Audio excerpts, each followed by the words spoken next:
Hello, good evening, good day, everybody, and welcome to the first episode of the Indian Interest podcast in 2023. I hope the year 2023 is going well for all of you. Yes.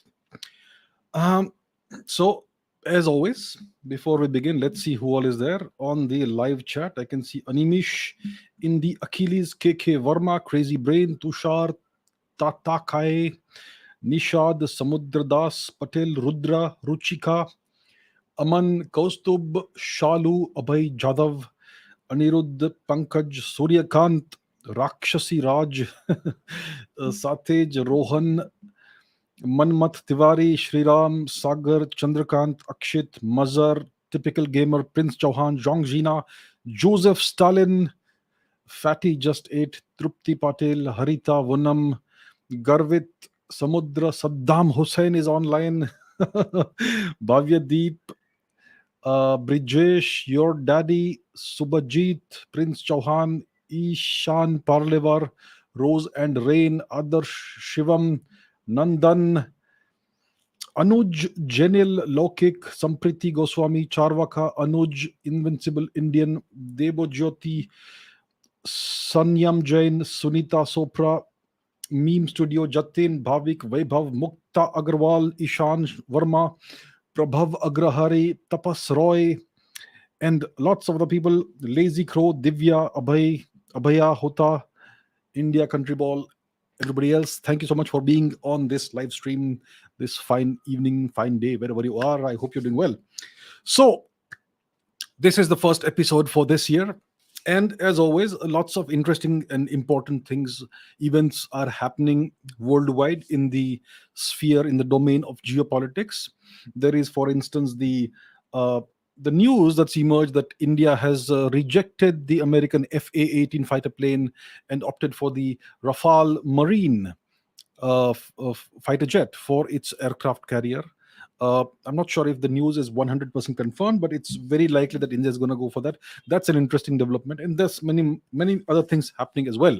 But today we will not talk about those things. Today, for the first podcast, for the first episode of this year, we're going to focus on India's number one threat, the big enemy, the big adversary, which is China. And Chinese expansionism, because the reason why China is the number one threat for India and every other nation in Asia is because of China's expansionist policies, tendencies, belligerent policies that the CCP, the Chinese Communist Party, has adopted since the 1950s. Yes, it all started with its invasion of Tibet, and there's been other things as well. So. And for the longest time, we in India, our media, our leaders, our politicians, the people, the citizens, we all thought of Pakistan as the only enemy of India. Even after 1962, even after 1967, even after 1987, we just kept focusing on Pakistan. It's only after the Doklam crisis, was it 2017, was it somewhere around then, and after the Galwan clashes of 2020, that is when the focus shifted to China. That's when the media started scrambling to understand China. And nowadays there are China experts and, and all that. That's good to see that the focus has now moved towards China, the media especially. For the media, foreign policy always meant Pakistan for the longest time ever. Yeah. So it's good that the focus has now shifted towards China. China is the real threat, not only for India, but every other nation in Eurasia, in the Asian portion of Eurasia. So that's what we're going to talk about. We're going to talk about the Chinese expansionist policies, China's territorial claims. There are stated territorial claims that China has, and there are unstated territorial claims that China has. There are active claims and there are dormant claims that will be reopened when the time is right. That's what the Chinese Communist Party will do. So, what are these territorial claims all about, and on what basis do the Chinese make these territorial claims? First of all, let me put something on the screen so that you understand what sort of territorial claims the Chinese have, stated and unstated.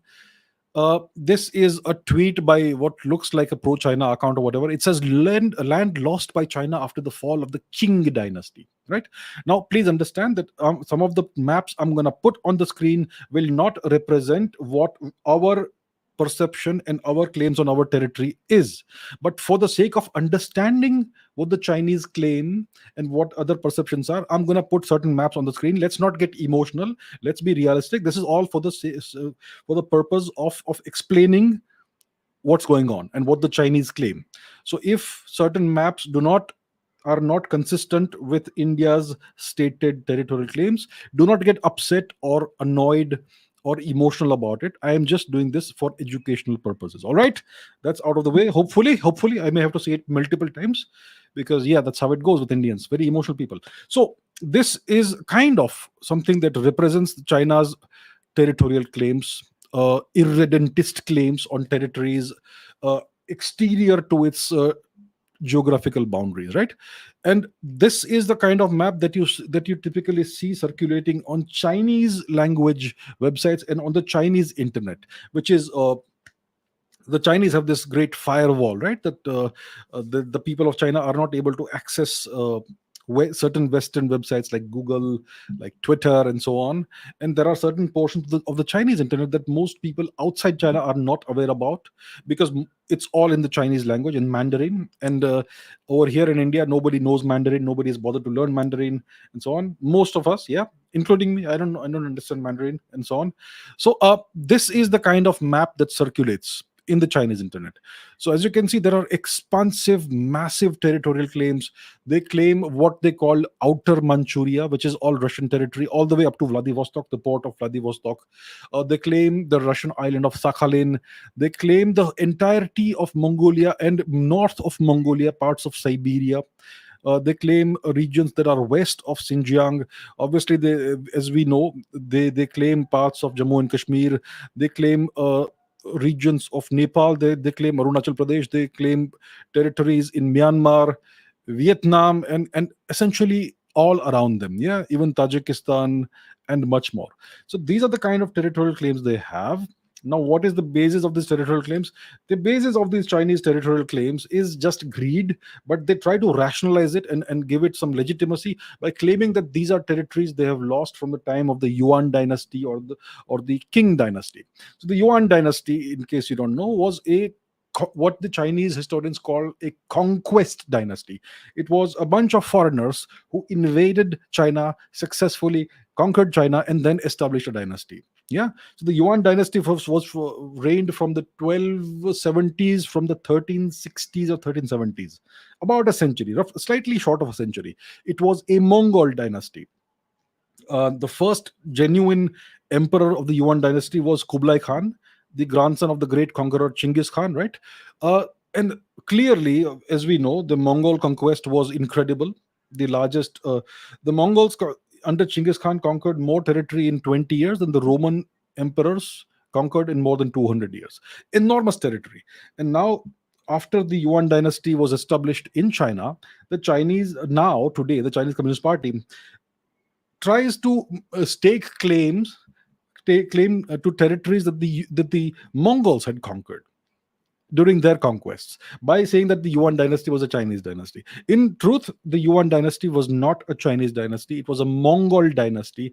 Kublai Khan did not see himself as Chinese, he saw himself as Mongol.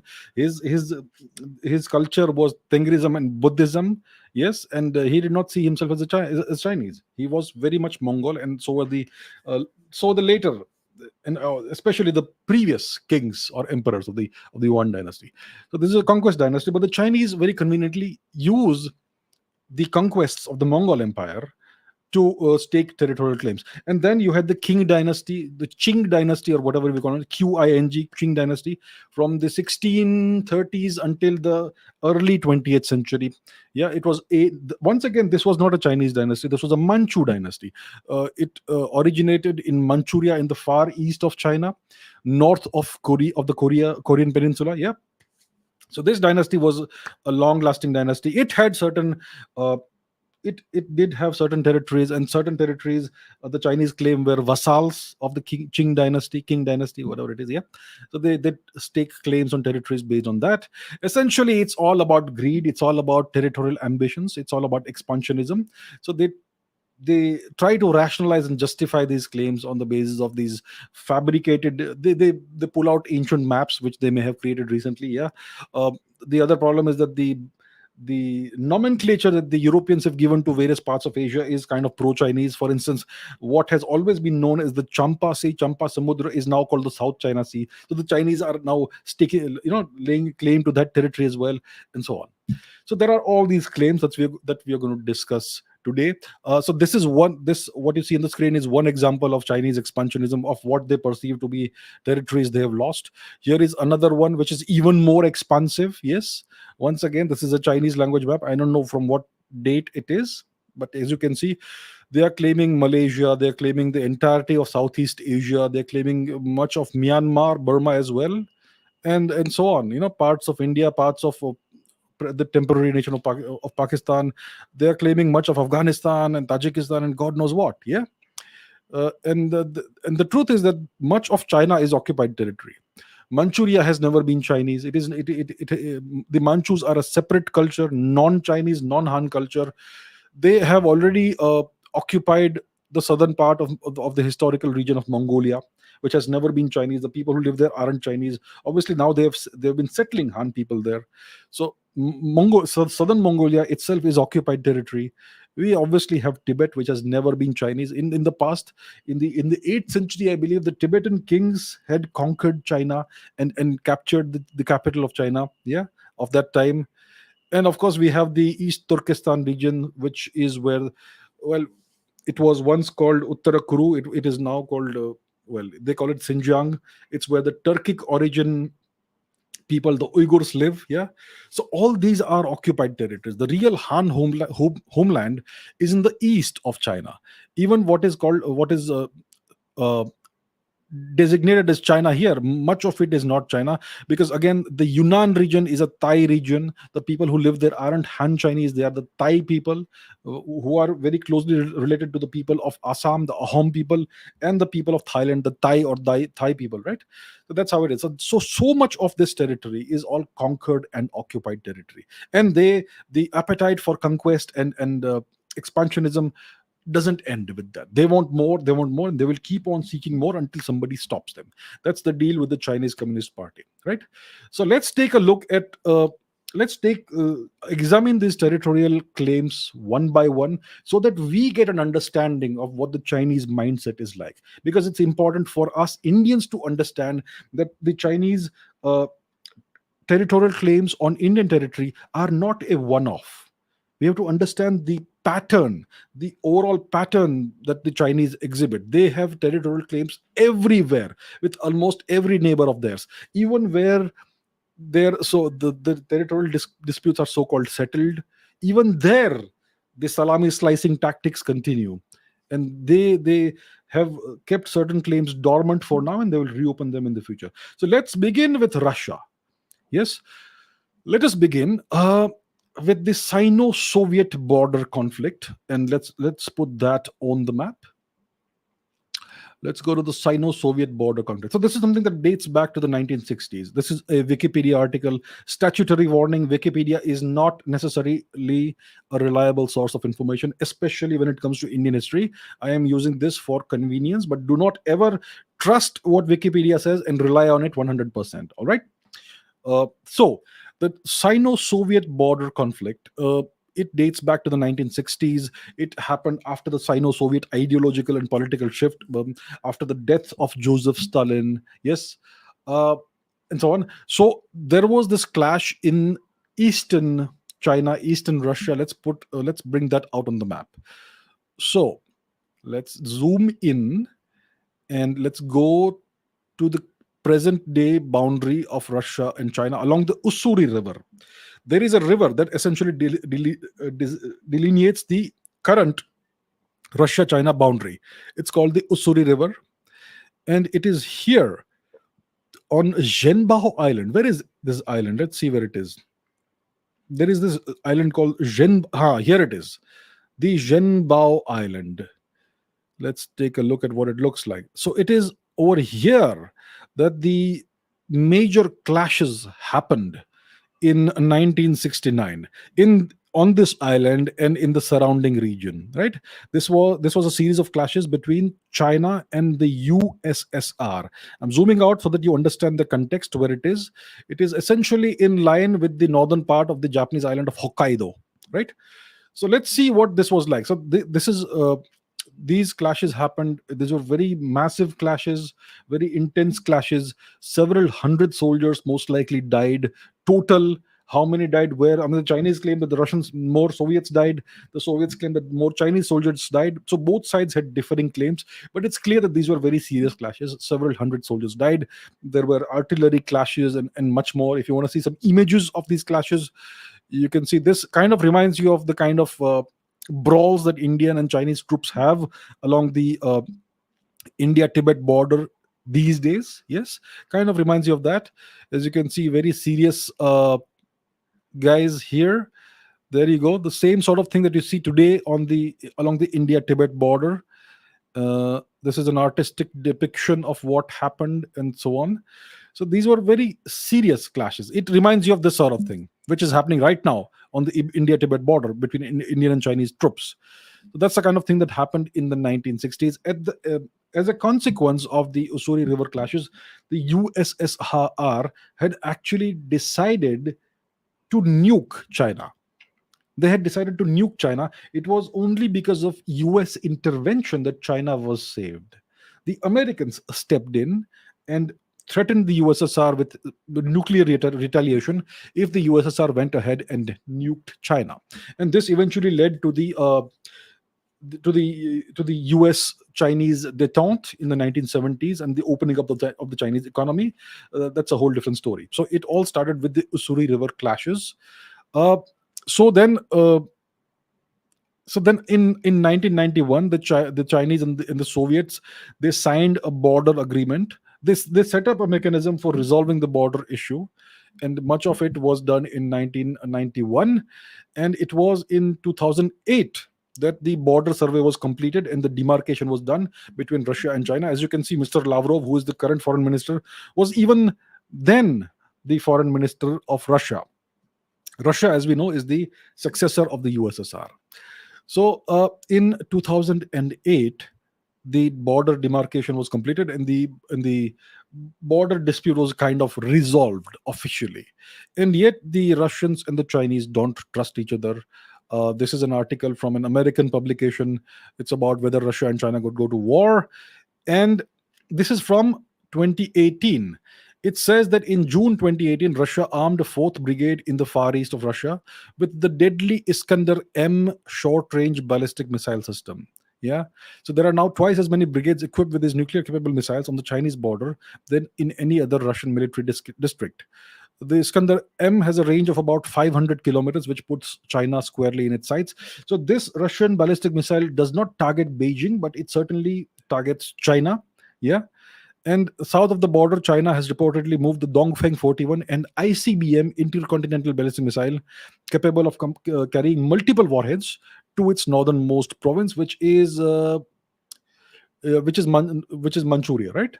So that's the kind of tensions that we still have between Russia and China. But to and in recent times, we have heard China speaking about Vladivostok. So the Russian port of Vladivostok is its easternmost port. It's over here.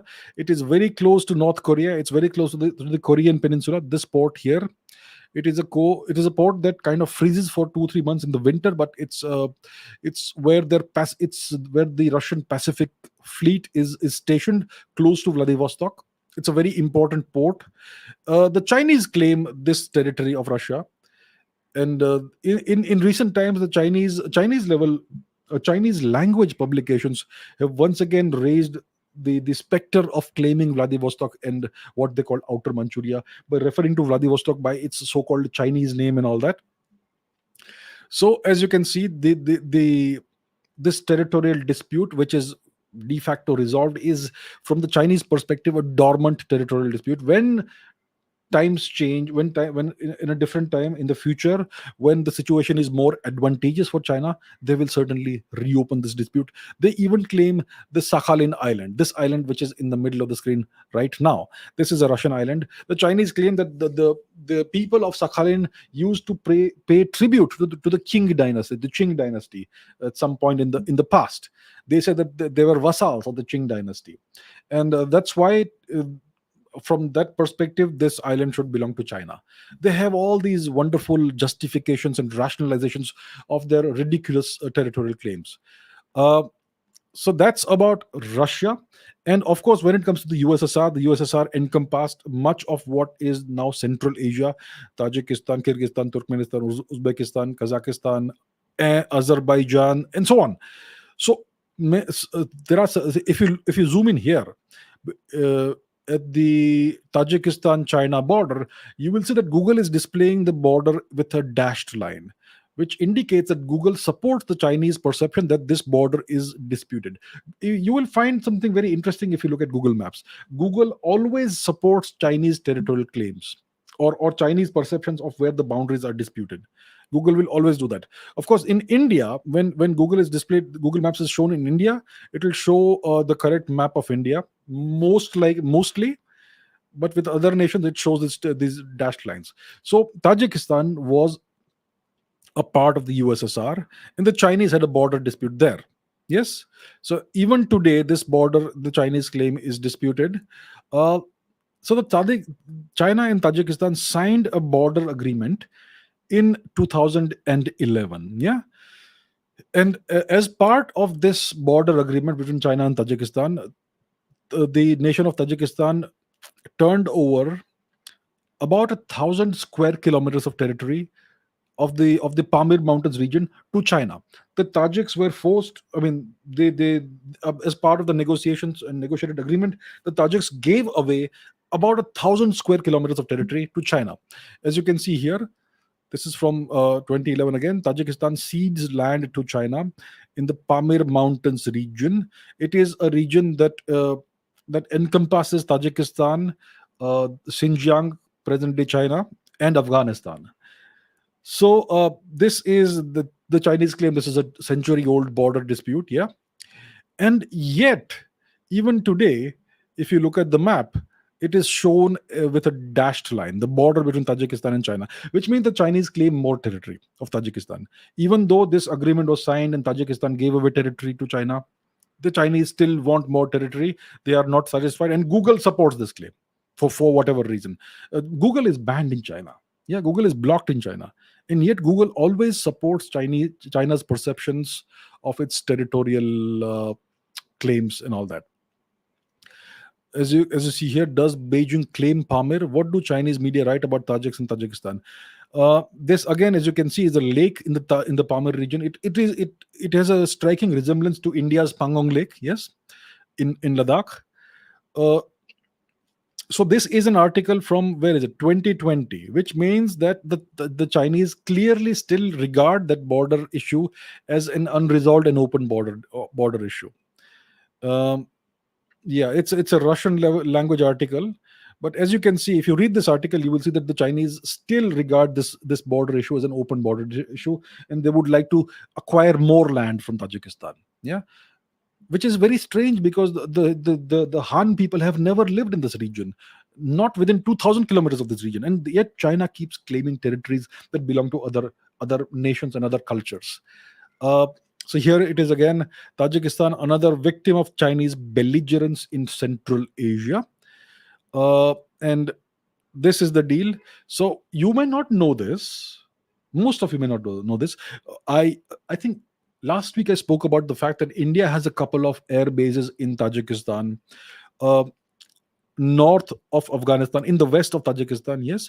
Well, the truth is that the Chinese also have a military base north of Afghanistan's Wakhan corridor, and very close to India, to Kashmir and Ladakh. So there's a Chinese base in the territory that China considers to be its own. There's a Chinese base there, and Tajikistan, in case you don't know, is deeply indebted to China, and the Chinese typically leverage this to force the nation that is indebted to it, especially Tajikistan in this case, to give China mining rights in its territory. And then slowly they lay claims on the territory, and they pressurize the Tajik government to give away more territory to China. So this Chinese base could be in preparation for the Chinese laying claims to more Tajik territory, and eventually pressurizing the Tajikistan politicians to give China more territory. And that obviously, if you have a Chinese base here, it is dangerous for Afghanistan, it is dangerous for India as well, and dangerous for Pakistan as well, in case the Pakistanis don't know about it. The Chinese are not Pakistan's friends. So that is the deal. So it all started with the USSR, the dispute with the USSR, and the Chinese used that to lay claims to regions in Central Asia as well.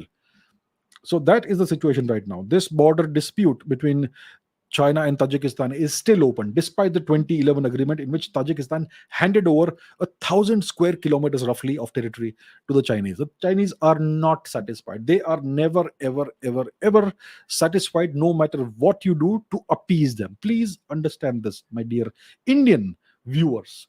I'm sure viewers from other nations will understand this better, and will have a more realistic and pragmatic approach to geopolitics. But it is very important for Indians to understand this. No matter what you do to appease China, they are never satisfied. They always want more. Appeasing China is seen as a sign of weakness. That's how the Chinese Communist Party sees any attempt at appeasing them. It means that there is an opportunity for more and more. So Tajikistan is right now under pressure from China. India obviously has a couple of air bases in western Tajikistan. So India is doing its part to kind of support Tajikistan in a mutually beneficial manner. The air bases are not aimed at China, like I've said in the past. They are aimed at essentially at Pakistan, and maybe also to safeguard various, and to support the Afghan interests as well. So that's the deal with Tajikistan. Now, that's not where it all ends. There is so much more when it comes to China's territorial claims. We have dealt with Russia, the Ussuri River clashes, the Zhenbao Island where it all went down. You have Outer Manchuria, you have Vladivostok, you have Sakhalin that they claim, and you have the Chinese claims on Tajikistan. The Chinese may also claim certain territories in the Siberian region, because let's once again go to the map. Where's the map? Where is the map? Here's the map. So if you see the China-Russia border, you will see that there is a massive amount of shared border in the east. Yeah, in the Manchuria region, China's present-day Manchuria region. Yeah, but there is also this territory over here, north of Urumqi, which is about 50 kilometers or so.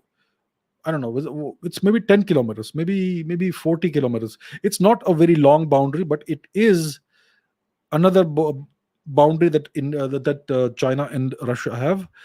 It is likely that the Chinese claim some territories in Siberia as well. Obviously, it is not a stated claim, but it is a claim that they will open in the future when they feel that the situation is advantageous for them.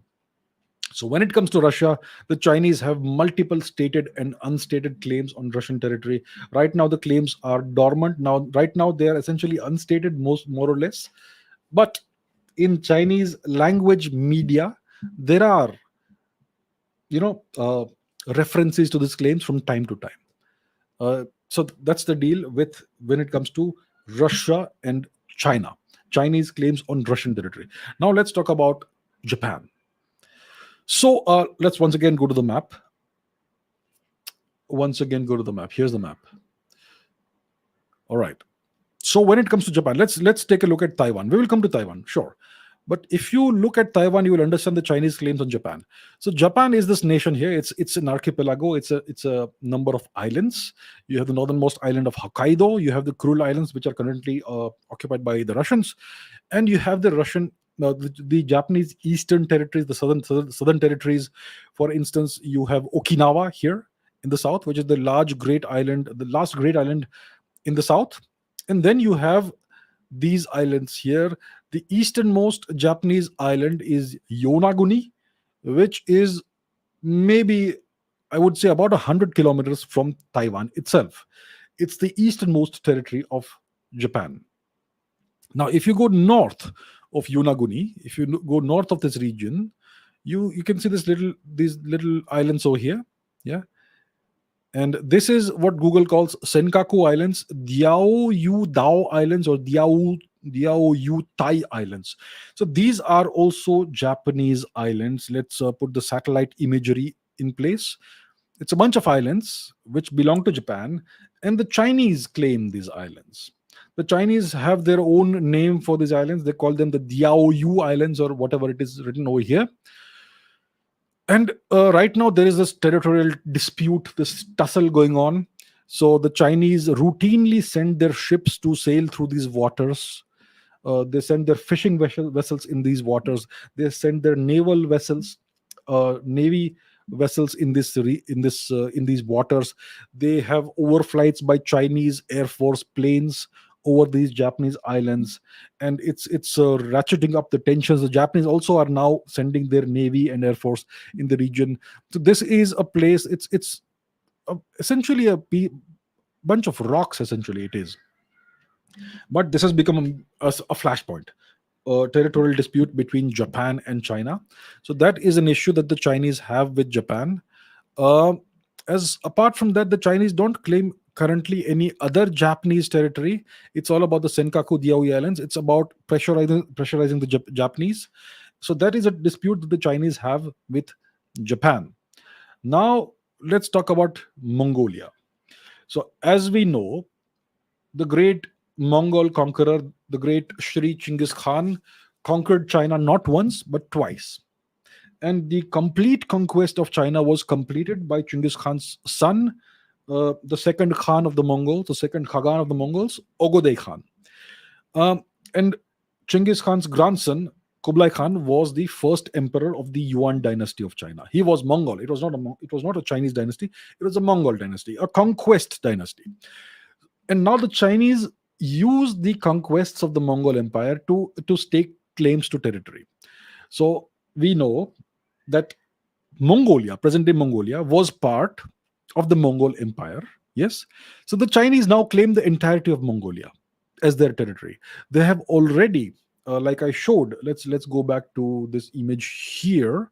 Give me a second. Let me put that on the screen.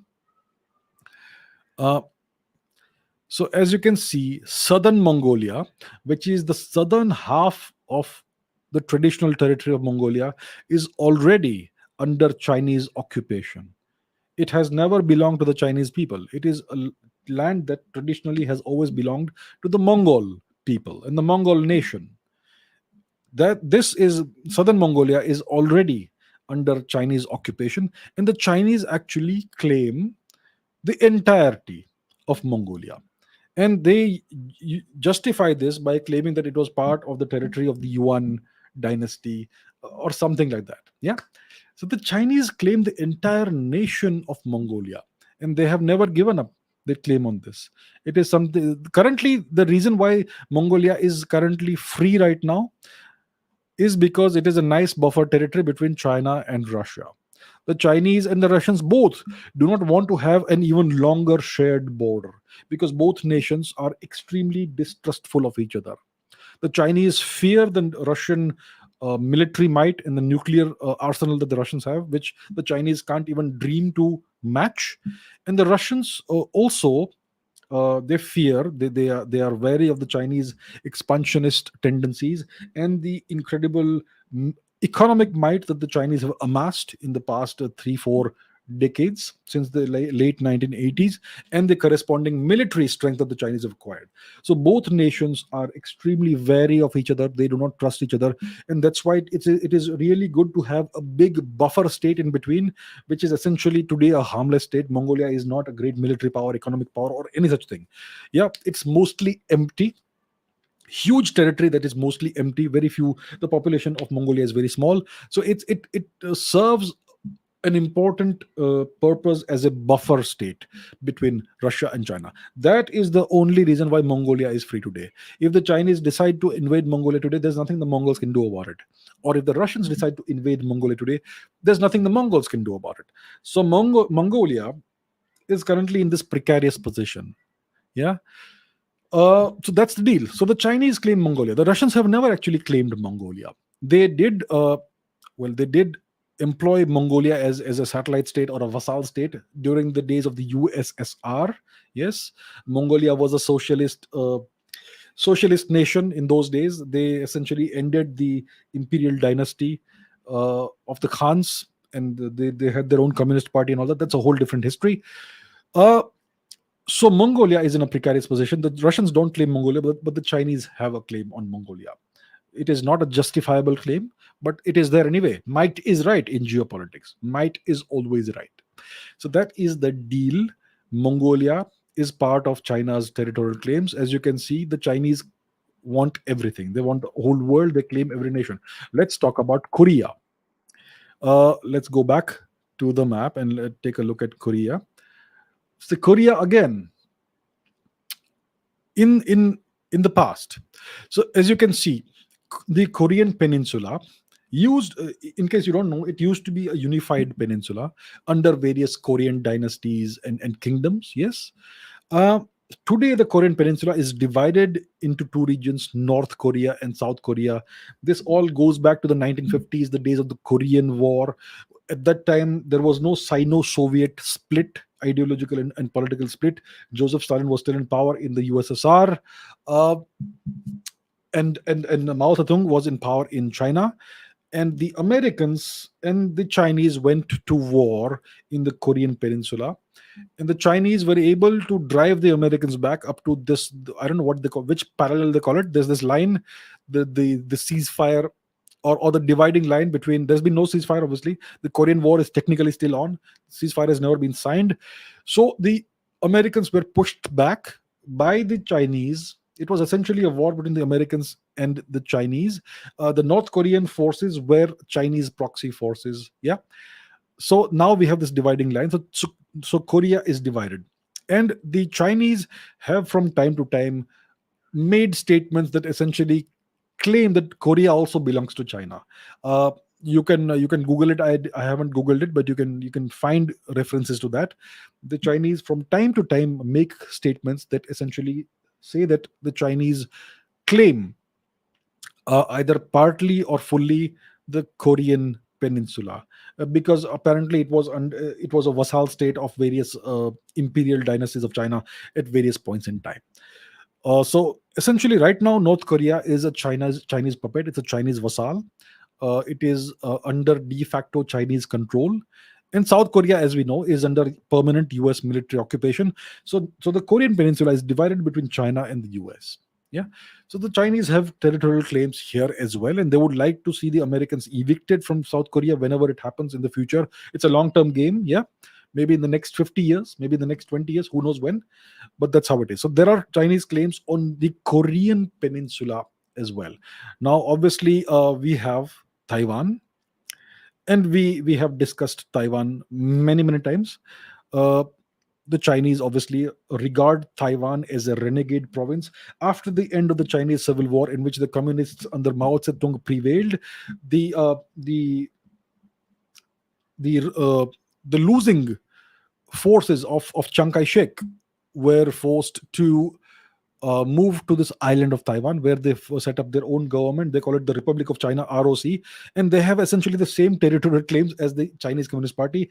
The Taiwanese claim Arunachal Pradesh, the Taiwanese claim Tibet, the Taiwanese claim Tajikistan, the Taiwanese claim Ladakh. The same. It's the same story. They are the same actually. They have very much the same mindset and worldview. So the Chinese Communist Party claims Taiwan as a renegade province. Now, you may not know this, but there are a couple of Taiwanese islands very close to mainland China, which have not been taken over by the Chinese Communist Party. So, if we click here, it's this is Fujian, Taiwan. Okay, China. Where are those islands? It's very close to the Chinese mainland. Is it this one here? Okay, I am. Maybe it's this one here. Let's see. Is it this? Yeah, this is the island which is currently under Taiwanese control. It's very close to China, And that's the deal. So the Chinese claim Taiwan as a renegade province, and they have made it clear that they will not rule out the use of military force to regain Taiwan. And this will happen in the future. Is That's what the Chinese say. So clearly, Taiwan is a very major territorial claim that the Chinese have, and obviously, it is historically well, if you look at the history of Taiwan, the original people of Taiwan are what they call the Taiwanese Aboriginal people, who were subjugated and subdued and defeated by the Chinese, the Han Chinese, the invaders. And now Taiwan is a Chinese island, a Chinese speaking and Chinese majority, more or less, island. But the true culture and the true inhabitants are the so called Taiwanese Aboriginal people. So, anyhow, China has a territorial claim on Taiwan. So that is the deal. Now let's come to uh, what they call the South China Sea. So one of the greatest disservices the Europeans, the Westerners, have done uh, to the world is renaming territories as per what they saw, as per their worldview. For instance, there is this region which is now called the South China Sea. For close to 2000 years, it was called the Champa Sea, Champa Samudra. There was this kingdom called the Champa Kingdom. It was a Hindu kingdom, uh, present day Vietnam and Cambodia. Let's see if we can put that on the map. That region. Give me a second. Here it is. So let's go there. So this is what Google calls the South China Sea. There was this kingdom called Champa in Vietnam and Cambodia, essentially large parts of Southeast Asia. It was called the Champa Kingdom. It existed for nearly 2000 years. It was a major maritime kingdom or empire, a thalassocratic kingdom, which means it was a naval power, a maritime power. And the ships, the navy of the Champa kingdom or empire controlled this entire region, which is now called the South China Sea. It was then called the Champa Samudra or the Champa Sea. Yeah. And at one point in time, Champa was a vassal of the Chola Empire, because we know that the Cholas conquered Southeast Asia all the way to the Philippines. So at that time, the Champa kingdom was still independent, but it paid tribute to the Chola Empire, and it recognized the Chola Empire as its overlord. So Champa was at that time a vassal of the Cholas. But Champa existed for nearly 2000 years, and the South China Sea should rightfully be called the Champa Sea. But the British and the Europeans renamed it to this, what is now called the South China Sea, and the Chinese Communist Party has used that to its advantage by laying claim to this entire region, the entire South China Sea region. Yeah, and they quote various fictitious historical events, like the voyages of the fictitious Admiral Zhang He or whatever. The story of Zhang He doesn't appear until the early 21st century. Before that, nobody had ever heard of Zhang He. And then the Americans, for the strangest, which is very strange, the Americans started publishing articles about this great Chinese eunuch admiral, apparently called Zhang He, who traveled all across the world and conquered regions all across the world, including Sri Lanka and whatnot. I have the strong feeling this is a completely fictitious and made up story, but the Chinese have latched onto that, and they now claim the entire South China Sea region as their own private lake, so to say. So let's take a look, and they have this infamous nine dash line that we will speak about. So what is this nine dash line? This essentially is the nine dash line. Let me embiggen the image, bigify it. Yep. So you can see these brown dashes: 1, 2, 3, 4, 5, 6, 7, 8, 9.5. Essentially, that's the infamous Chinese nine dash line. They claim that the entire territory within the nine dashes belongs to China, and they could have made it a non-dashed line and a complete dark line, unbroken line, to make it very clear where the claims lie. But they have kept it at a dashed line so that so as to maintain some ambiguity about their claims, which means that they can claim more territory in the future. They can extend the dashes somewhere else also if they wish. For instance, in the southwest near the Natuna Islands. So this is the Chinese nine dash line. Much of it includes the territories that are the exclusive economic zones of the Philippines, of Malaysia, of Vietnam, and even Indonesia. And of course, Taiwan, they anyway claim as their own.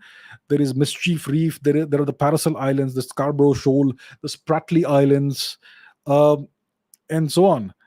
So this is a different representation of that. Yeah. And over here, you can see the exclusive economic zones of the various nations, Brunei as well, Malaysia, you have Indonesia, you have Vietnam, and much more, and the Philippines as well. So lots of territories that are part of the exclusive economic zones of these nations are now claimed by China. And the Chinese have built up this massive navy. Numerically speaking, the Chinese navy is now the largest navy in the world.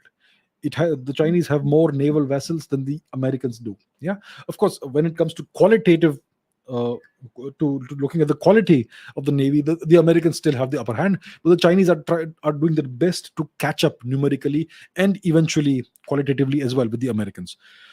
So because and the Chinese have the other advantage of a massive fishing fleet, a massive commercial fleet of ships and vessels that doubles up as like the Chinese Coast Guard and all that.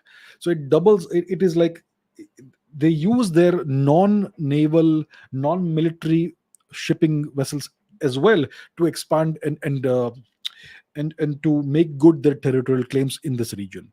So you have this huge presence of Chinese fishing vessels in within the nine dash line, and they indulge in large scale illegal fishing activities in the exclusive economic zones of the Philippines, of Brunei, of Malaysia, of Vietnam, and all that. Yeah. And they have been building up artificial islands in the Spratly Islands region, in the Scarborough Shoal region, and various other places. They are even encroaching on the territorial integrity of Indonesia. The Natuna Islands are now, you could say, disputed islands. So even the Indonesians are seeing their territory being claimed by the Chinese and their exclusive economic zone being encroached upon by the Chinese. This is all part of the Chinese salami slicing tactics. They make a small claim for fun once, then they build an artificial island, then they start sending their ships there. It makes the region a de facto Chinese region because there are so many Chinese ships, and the Philippines or Malaysia or Vietnam doesn't have anything like the number of ships that the Chinese have. So if you have a naval region where you find Chinese ships everywhere, everyone's going to acknowledge and assume that this is a Chinese region, a Chinese territory. Yeah, that's why the the old adage of Joseph Stalin, that quantity has a quality of its own, you can see it in action over here.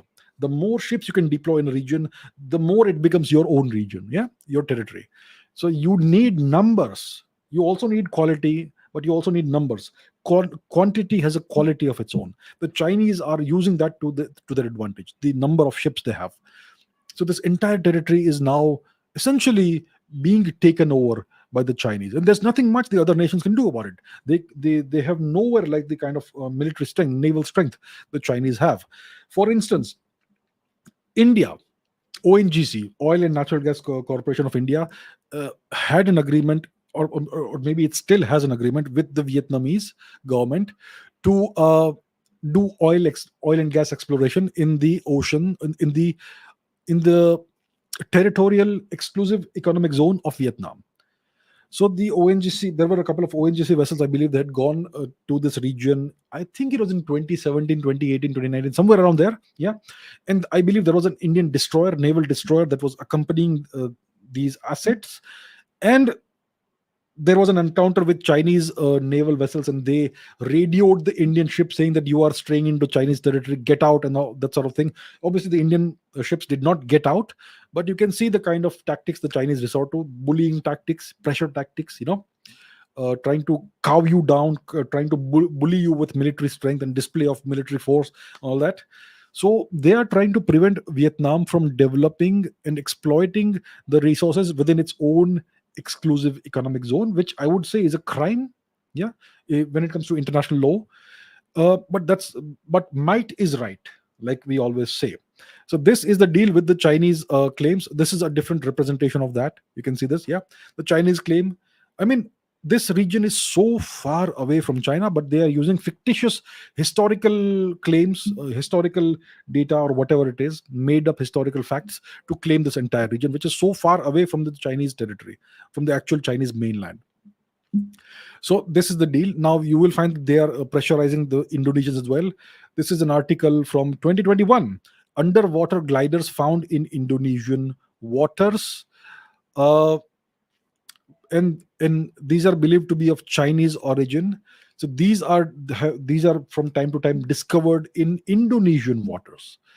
So the Chinese are using these tactics to uh, lay claim and to consolidate their claims on Indonesian territory. The next South China Sea crisis, China versus Indonesia. So this is an article from 2014. At that time itself, it was becoming apparent that China is going to encroach into Indonesian territory. And yeah, this is an article about that.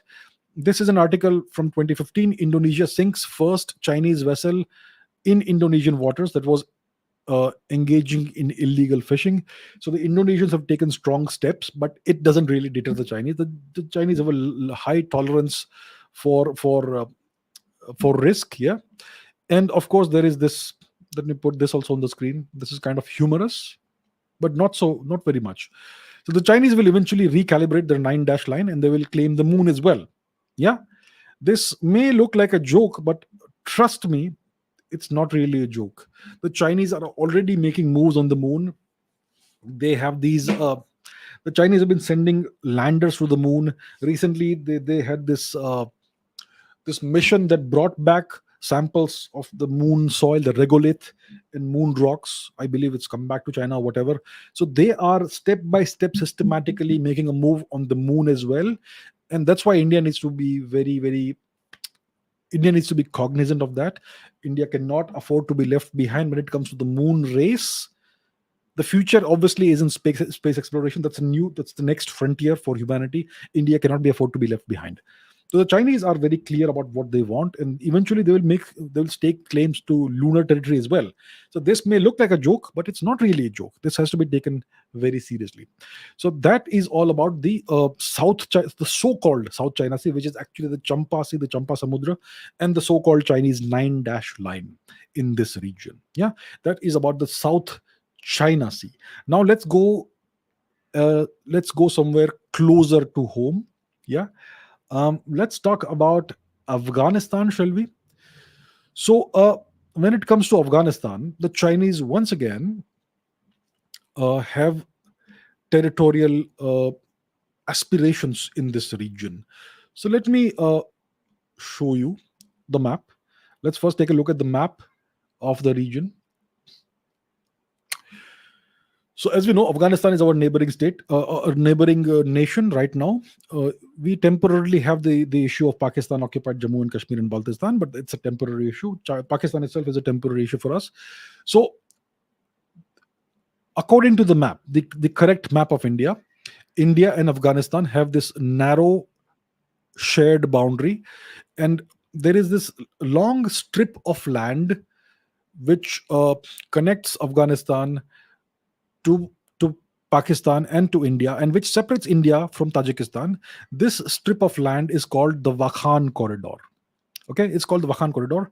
Um, the Chinese, like I said, they are, as you can see, the Tajikistan Xinjiang border is dashed on Google Maps, which means it's a disputed boundary, and the Chinese are essentially trying to move into the Wakhan Corridor of Afghanistan.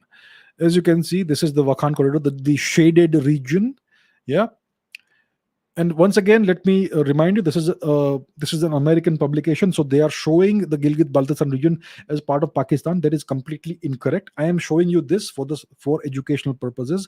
I do not support any such claim that is made by the Americans or the Chinese or the Pakistanis. Okay, please understand that. Disclaimer. So the Chinese, they even covet Afghanistan's Wakhan corridor. A few years ago, in the mid 2010s, I remember reading reports in the media about Chinese troops encroaching into the Wakhan corridor illegally.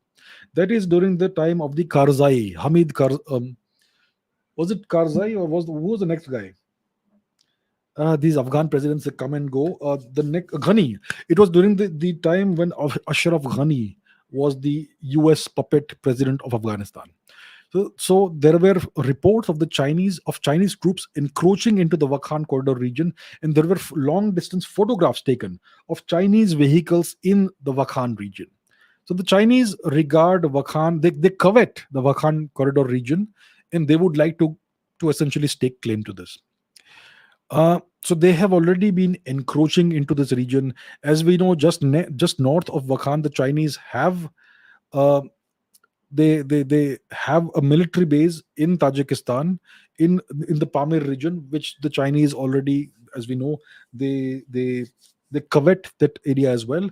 So they want to take over the Wakhan region. They want to take over Tajikistan's Pamir region as well.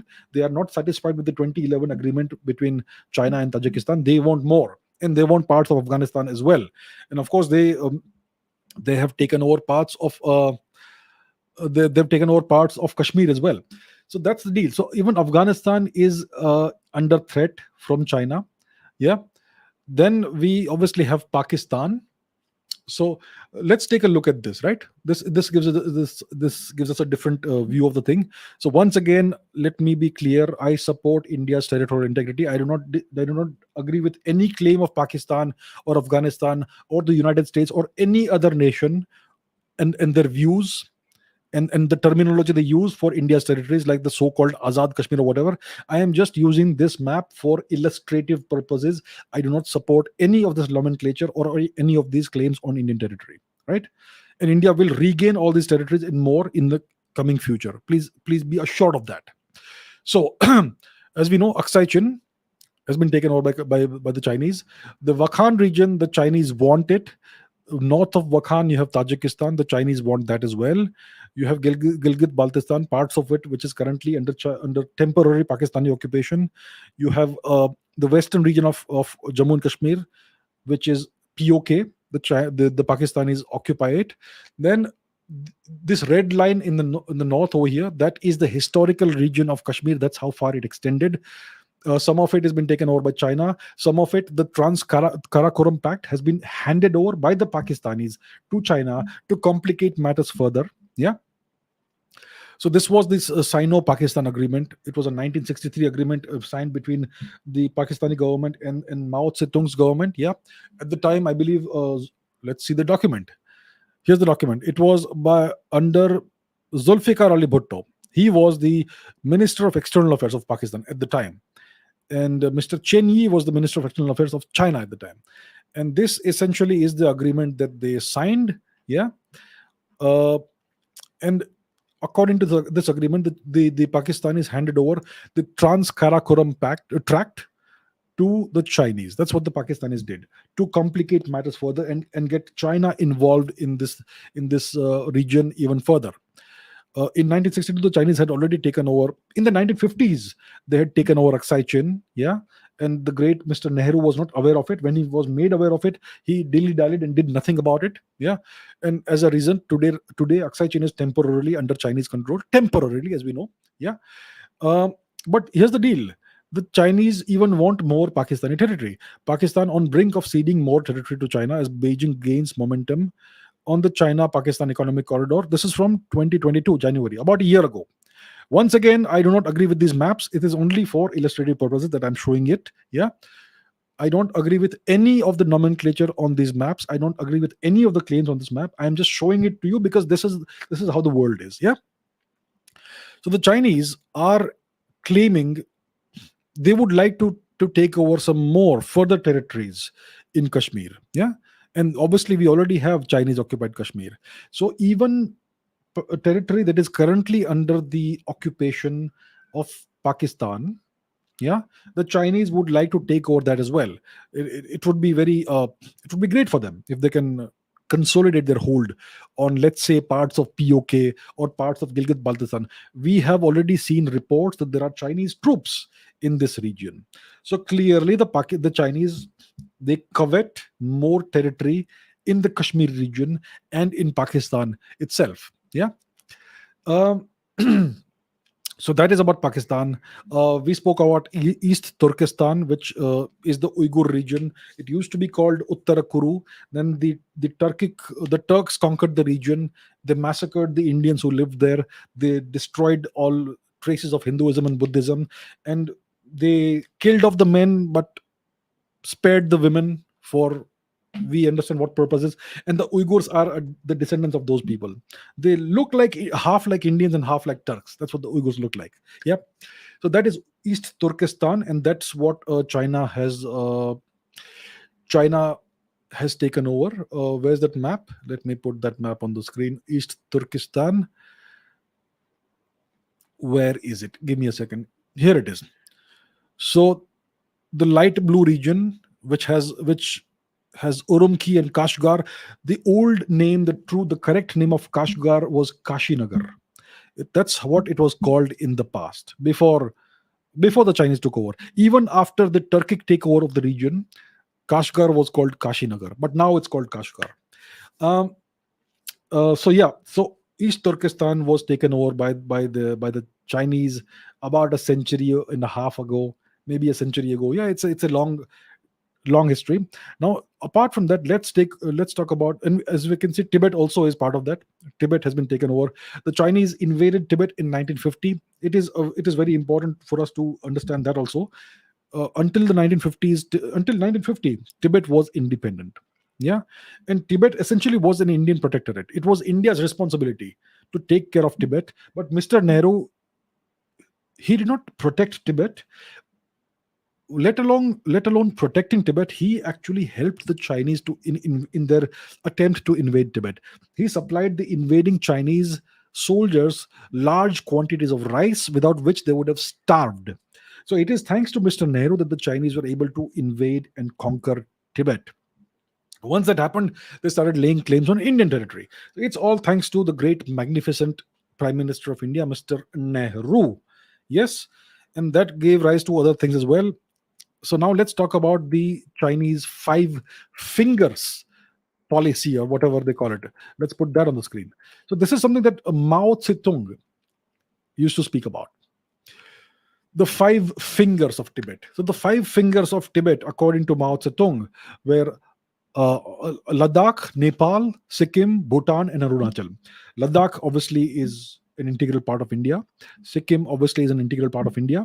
Bhutan is an Indian protectorate. It is India's responsibility to keep Bhutan safe and secure, and to ensure that Bhutan's territorial integrity is not infringed upon. And then Arunachal, which is an integral part of India, but the Chinese have claims on that as well. And then there is Nepal. Yeah. So the Chinese under Mao Zedong used to make this claim, the five fingers of Tibet and all the territories associated with that. Now, this policy was put in cold storage in the 1960s. The claims over the five fingers were asserted emphatically and frequently from 1958 to 1961 over the Peking and Lhasa radio systems. Yeah. This policy was never discussed later in Chinese public statements. It is officially dormant now. But you will see that this is an article from 2017. This is a Chinese language article. It is, I am showing you the automatic machine translation into English. Now let's see what they say. They have reopened the five fingers issue. Um, Mao Zedong once vividly likened Tibet to Bhutan, Sikkim, Nepal, Tibet, and Ladakh as a relationship between palms and fingers. Although India has taken away Tibet's five fingers still has the centripetal force for Tibetan culture, and so on. So they are again opening up the claim on the five fingers, which is Nepal, Ladakh, Sikkim, Bhutan, and Arunachal Pradesh. So the Chinese would like to take over all these territories, including Bhutan, including Nepal, including Arunachal Pradesh, including the whole of Ladakh, including Sikkim. This is Chinese expansionism in full public display. So now let's talk about Nepal. So these days, the Nepalese politicians are very friendly with China, aren't they? We know that. Now we have this guy, Pushpa Kumar Dahal, Mr. Pachanda, who has now become the Prime Minister of Nepal. It is said that the Chinese Communist Party had a hand in creating this coalition, and bringing about this arrangement by which Mr. Pushpa Kumar Dahal has become the Prime Minister of Nepal. This is a very recent event in this month itself, in the last 1 month itself. Uh, in the Previously he was part of a pro India coalition, Mr. Prachanda, but now he is back. He seems to be back in the pro China camp. Yeah, Nepal is playing a very dangerous game by consorting with China. It is a very dangerous game they are playing. The Chinese claim the entirety of Nepal. I have shown you a different map. Let me put that on the screen once again. The Chinese claim the whole of Nepal as part of the five fingers policy, five fingers claim. And according to this map, they claim parts of Nepal. According to this map, they claim the whole of Nepal, and so on. Yes. So the Nepalese have to be very careful in their dealings with China. The Chinese are not Nepal's friends. Now, let's take a look at what's happening right now when it comes to China and Nepal. Let's put something else on the screen.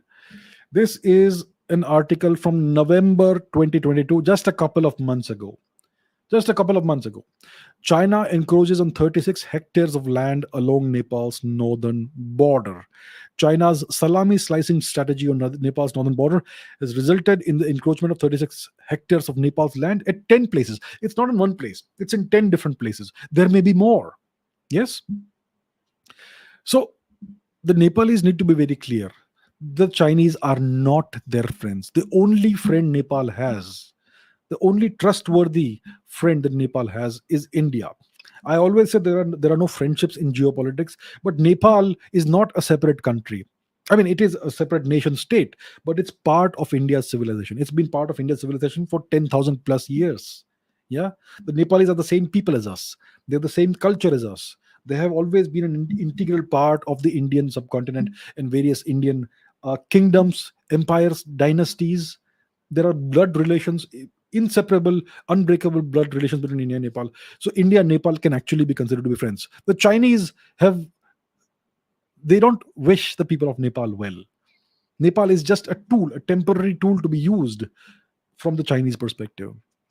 And the Nepalese politicians, the Chinese have deep pockets, so it's easy to buy politicians. You know, that's a deal. So it is a very dangerous game that the Nepalese government is playing right now, and the various Nepalese politicians are playing right now. It is a very dangerous game they're playing. Yeah. So understand that Nepal is playing a dangerous game, and China is not Nepal's friend. Now, as we know, Bhutan also, we have the Doklam crisis. Let's go to the map. Do we have a map? Yeah, we have a map. Let's go to Bhutan.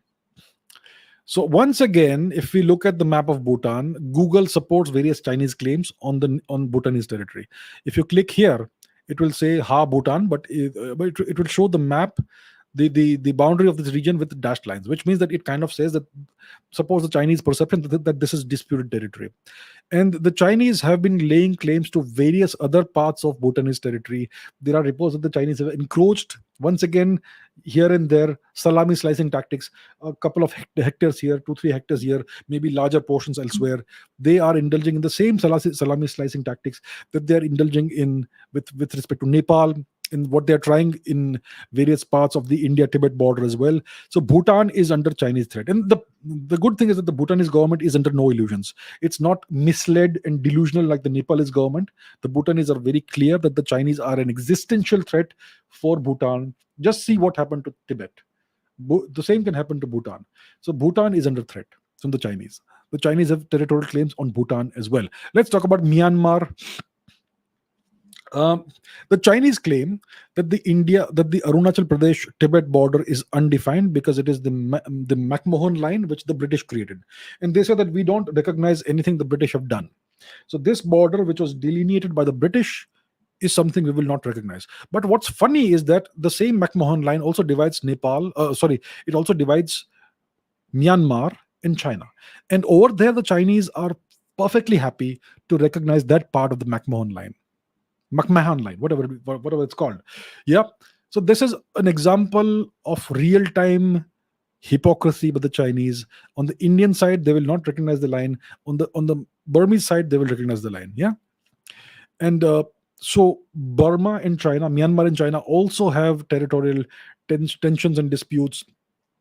There is this territory of the Chinese which is very close to the Indian border, from which they push in, you know, arms and ammunition, which supports various Indian separatist groups. The Chinese have been supporting and fomenting and instigating various separatist movements across what we call the northeast of India, which is the far east of India, from the 1950s onwards. Yeah. I will not go into the details, but they have been doing it. They have a long and old history of doing that. And they typically send in arms and ammunition and supplies, etc., from their border with Myanmar. If you see the distance, it's barely 300 kilometers. Yeah. So that's what the Chinese have been doing for the longest time. But the thing is that the Chinese have border disputes with Myanmar as well. For instance, take a look at this. This is an article from 2022, July. Amid border disputes, China cuts off electricity to Myanmar's village. Owing to border demarcation disputes between Beijing and Naypyidaw, China has cut off electricity in the northern Shan state of Myanmar for nearly 9 months, media reported. Yeah. So for whatever reason, the Burmese Shan state, it gets its electricity from China, and the Chinese have shut it down for 9 months. That was in July last year. Yeah. So there are border demarcation issues there. Well, officially the China Myanmar border is settled. It's a settled issue. There is no issue there. And yet, even though the border issue is settled and there are no disputes there, the Chinese are still encroaching in the region, and there is a border dispute. So despite there being no border dispute, there is a border dispute, and not just one but multiple border disputes. So that's the deal. Even when you have an agreement and everything is settled on the map, still they are opening border disputes with a small nation, with a weak nation like Myanmar. Myanmar villagers destroy Chinese fence amid border dispute. This is an article from 2021. Chinese authorities encroached on Myanmar territory. So once again, the Chinese are encroaching on a smaller nation, on a weaker nation. Yeah. Once again, there is no surprise there. This is about the Wakhan corridor and so on. We spoke about that. So when it comes to Nepal, when it comes to Myanmar, when it comes to Bhutan, even when it comes to Pakistan or Afghanistan or Tajikistan, the Chinese have border disputes everywhere, even where they have agreements that have settled the border issue. Yeah, that is a Chinese pattern of behavior you see all the time. Now let's talk about India. Yeah, let's talk about India. I think we are all reasonably cognizant of the India-China border issue. It all dates back to the 1950s, when Mr. Nehru allowed the Chinese to take over. He aided and abetted the Chinese in their conquest of Tibet. That's where it all begins. Yeah. And since then, the entire region has been, the Chinese have steadfastly refused to demarcate the India-Tibet border. Uh, they took over, they started constructing a road, which you can see here. Yeah. You can see this yellow road over here. They started constructing the road in the 1950s, early 1950s, after they invaded and conquered and annexed Tibet. And Mr. Nehru, for whatever reason, as the Prime Minister of India, was not aware of it. When he was made aware of it, he said, "What's the point of holding on to Aksachin? Not a blade of grass grows there." That's the kind of leader we were given. We were forced to have by the great Mr. Gandhi. Yeah. So then India and China, we went to war at least twice. 1962, we lost because Mr. Nehru refused to allow the Air Force, the Indian Air Force, to participate. For whatever reason, he refused to give the Indian Air Force permission to participate in the war. So the Chinese knew that nothing is coming from the air. We're gonna be fine. And that's why India lost the 1962 war. We lost multiple territories. The Chinese had encroached all the way into parts of Assam, and Mr. Nehru was willing to give up Assam as well. He said on All India Radio that my heart goes out to the people of Assam. Yeah, it means that I am very sorry for them, but I will do nothing about it. Of course, the Chinese withdrew from the region eventually. So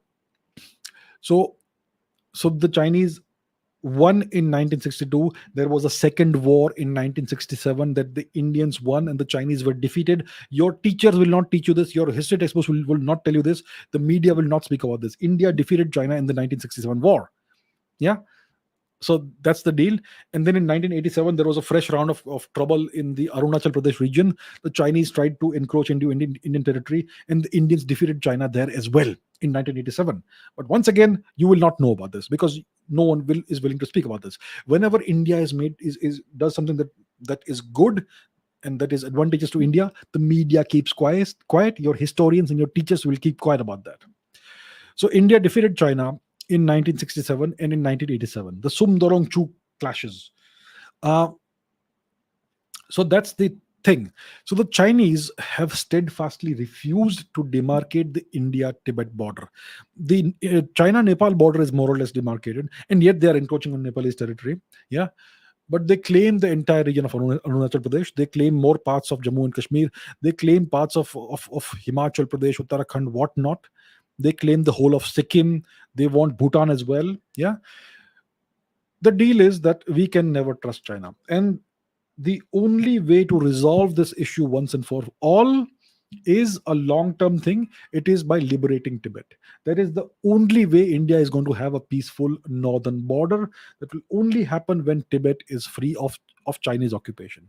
That's not something that's going to happen next week or next month or next 5 years or maybe next 10 years. But we should have a 20-year horizon for this. That we need to somehow find a way of doing it. In the 1960s, President Kennedy told the Americans that by the time this decade is out, we want to put an American man on the moon and bring him back. And that was an impossible task. But once you set yourself an impossible task, you can actually make it happen. And the Americans made it happen in 1969 when Neil Armstrong walked on the moon and he was able to come back successfully. Give yourself a 20-year horizon and make this happen one way or the other. It can happen. So the solution to the India-China issue is the liberation and freedom of Tibet. There is no other solution. It is the northern border is never going to be stable. It's never going to be peaceful. It's always going to be a threat for India as long as China occupies Tibet. We need to find a solution. There are multiple ways of finding a solution, but that's the deal. Yeah. So that's about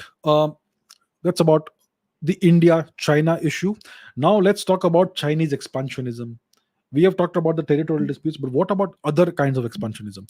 And by that, we are talking about the string of pearls, the Chinese string of pearls. So beginning 2008 onwards, the Chinese Navy started getting involved in anti-piracy operations in the Indian Ocean region.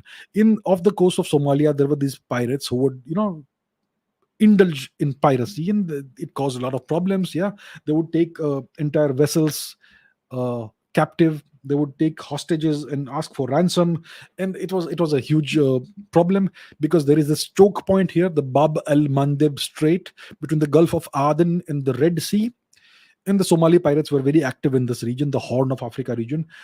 So various nations under the aegis of the United Nations started conducting anti-piracy operations in this region, including the Indian Navy. But the Chinese also got involved in this. This was in 2008, and since then they have been active in the Indian Ocean region. Yeah, and they are constructing what has been called colloquially the string of pearls, which is a method of encircling India navally. So what they do is they acquire naval bases in various parts of this region. There is a base in Myanmar. First of all, we have the Coco Islands, which Mr. Nehru gave away. So Mr. Nehru gave away the Coco Islands to Burma, and the Burmese handed it over to the Chinese. Today, you have an extensive Chinese presence. This, as you can see here, there is an airstrip here, and there is an electronic listening signals intelligence station over here, which the Chinese are operating. Yeah. So this is all thanks to Mr. Nehru. So this is one of the pearls in the string of pearls. Then you have a port in Myanmar. It's called the Kiao Phu or something port. So they have a port in Myanmar. They also have Hambantota, which is a port in the south of Sri Lanka, which they have acquired on a 99-year lease during the Rajapaksa days. It's very easy to, to get politicians to do what you want if you have deep pockets. So they have acquired that. They also covet parts of the Maldives, the Marau Atoll in the Maldives. Yeah, they would like to establish bases there. They already have some presence there, the Chinese. Yeah, then you have Djibouti, the port of Djibouti, which is like it's a dual use port. The Americans use it, even the Chinese use it. I've shown this in the past. I will not zoom in and show you the Chinese presence there, but it is there. And obviously, we have Gwadar, which is in Pakistan occupied Balochistan temporarily. Yeah, so there is that.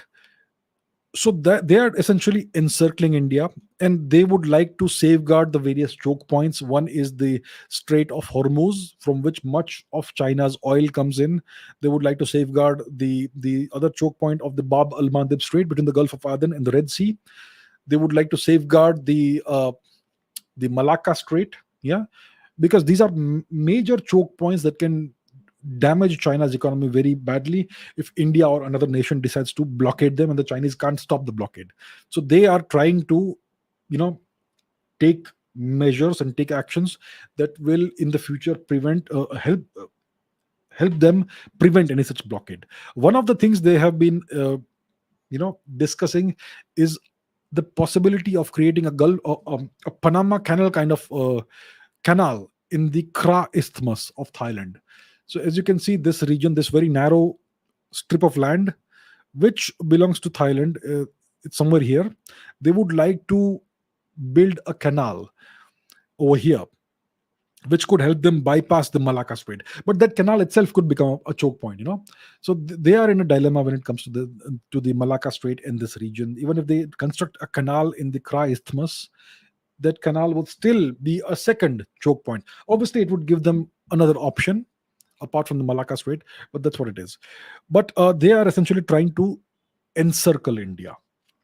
One of the things they would like to do is to manage the choke points, and the other objective is to encircle India at sea, and they would eventually like to become the major Indian Ocean naval power.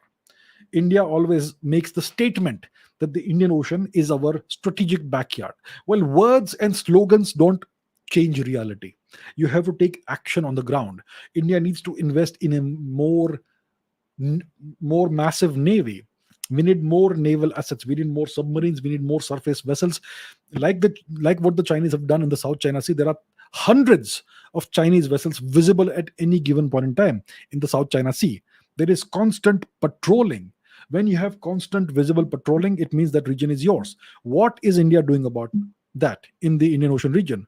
Is an Indian naval presence constantly visible in the Indian Ocean region? It is not. So India needs to stop spouting slogans and using words for warfare. We need to invest in a stronger navy. We need at least 100 more naval vessels. They don't have to be very expensive naval vessels. Invest in cheap naval vessels. Invest in cheap ships that can hold missile boats, and so on.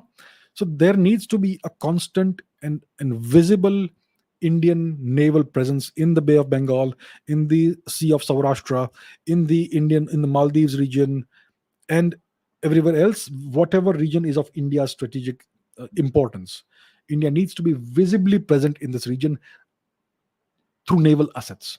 And India cannot allow the Chinese to encroach upon what has always been, for thousands of years, India's traditional zone of influence. Yeah.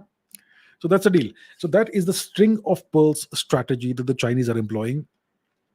So I hope that by now you understand that wherever the Chinese have a shared border with another nation, I forgot about Vietnam, right? In 1979, the Chinese went to war with Vietnam.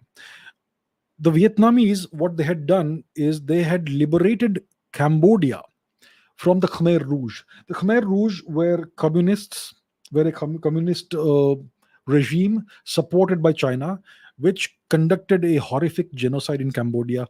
I would say, I don't know how many millions of Cambodians died. Very, very horrific genocide. At least 1 million Cambodians died in this. Yeah. And Vietnam, which was and still is a communist nation, they invaded Cambodia and liberated the people of Cambodia from the horrors of the Khmer Rouge. In retaliation, the Chinese invaded Vietnam. Yeah, and for some time the Chinese occupied some portions of Vietnam, but then the Vietnamese were able to retaliate and repulse the Chinese and drive them back. And the Chinese suffered way more casualties than the Vietnamese.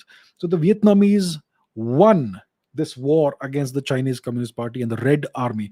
This is the last war that China has participated in, the 1979 war against Vietnam, and the Chinese lost that war. So the last war the Chinese fought was against a very small nation, Vietnam, and they lost that war. That is the kind of track record the Chinese military has during its last military engagement. Yeah.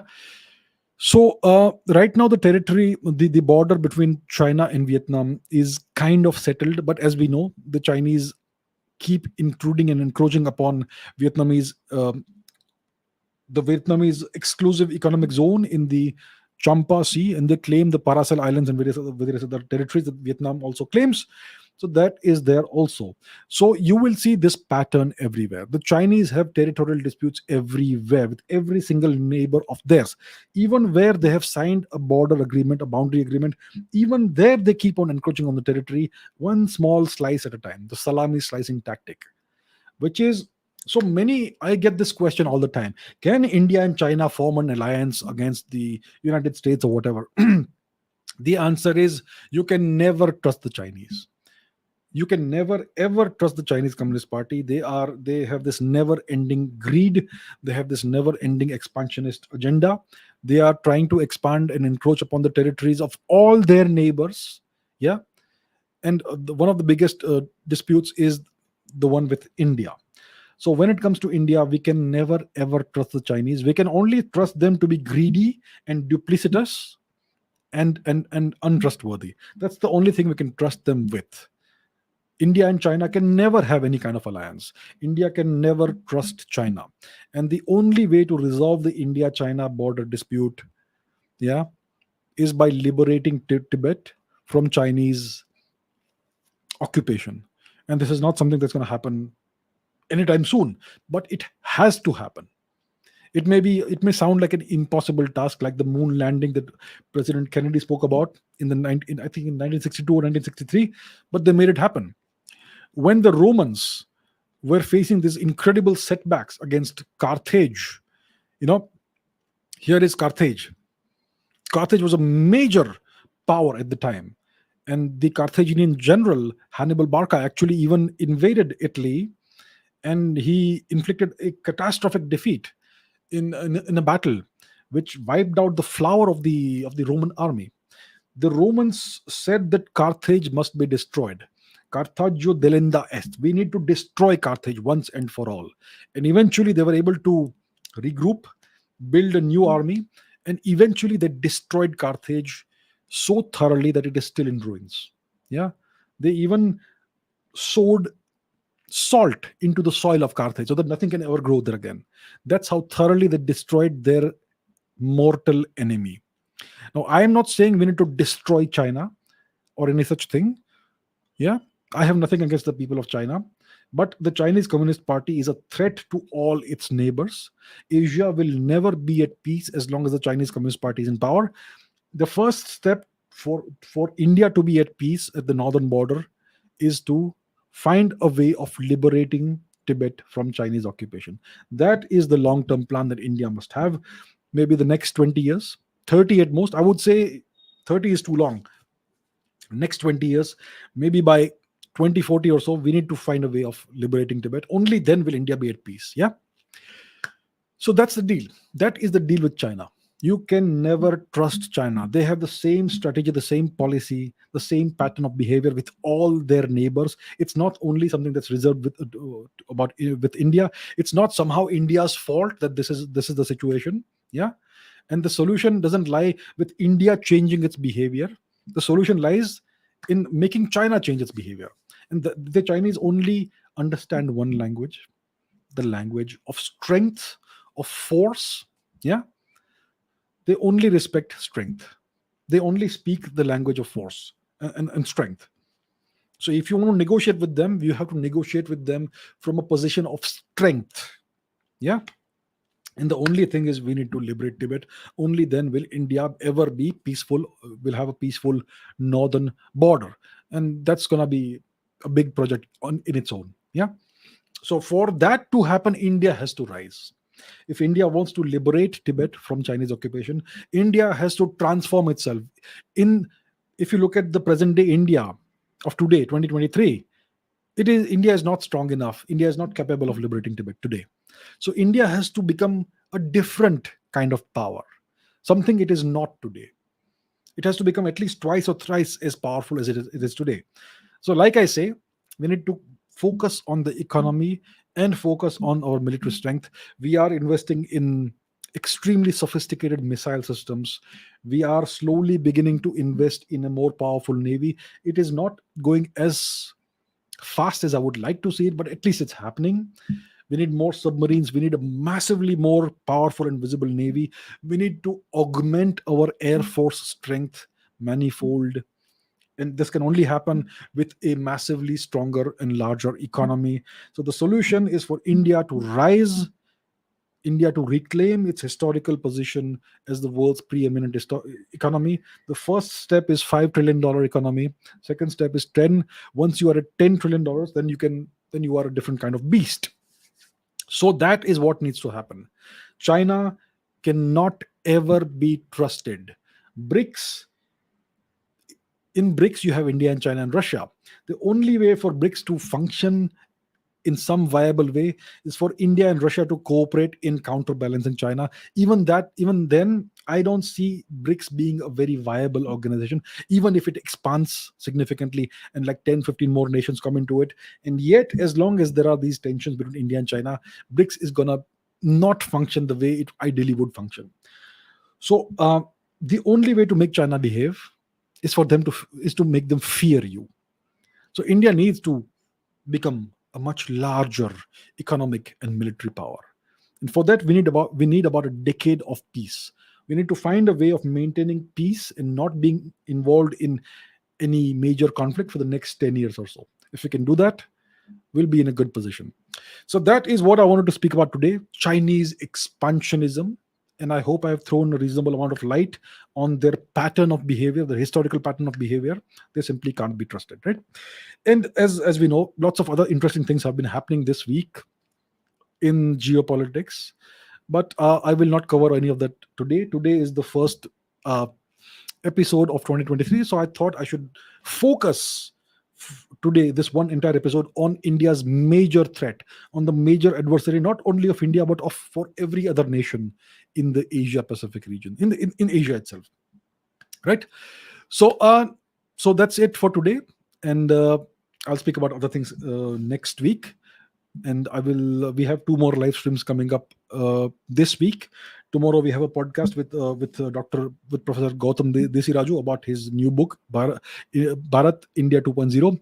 And on Sunday we have the Ask Abhijit live stream. So I look forward to seeing you in those live streams. Tomorrow's podcast is at 7 p.m., not 9 p.m. So don't miss watching that. So until the next live stream, take care. Thank you for watching, and I will see you very soon. Bye.